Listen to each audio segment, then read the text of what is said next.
আগামীটা নির্বাচন দাবি থাকবে। এখানে একটা কথা কিন্তু বলতে হয়, যেমন আমাদের পাবলিক বিশ্ববিদ্যালয়, সরকারি মেডিকেল কলেজ, এগুলা কোনো বিষয় ছিল না। আমাদের এখানে তিনবার প্রধানমন্ত্রী করেছিলাম, দুর্ভাগ্যজনক হয় তখন নেতৃত্বে ব্যর্থতার কারণে আমরা আমাদের হয়নি। যারা একটা নতুন করে ওয়াদা দিচ্ছেন তারা পূরণ করছেন, তারা অতীত ছিলেন পূরণ করেন নাই, বর্তমান তাদের উপর অভিযোগ করতে পারবেন। আমরা আমাদের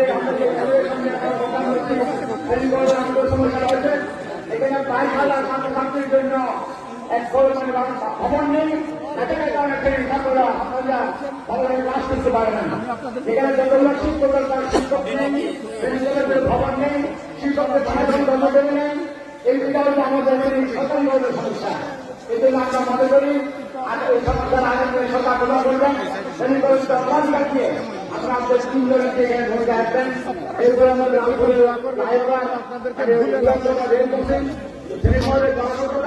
বিশেষ করে জওয়ান এখানে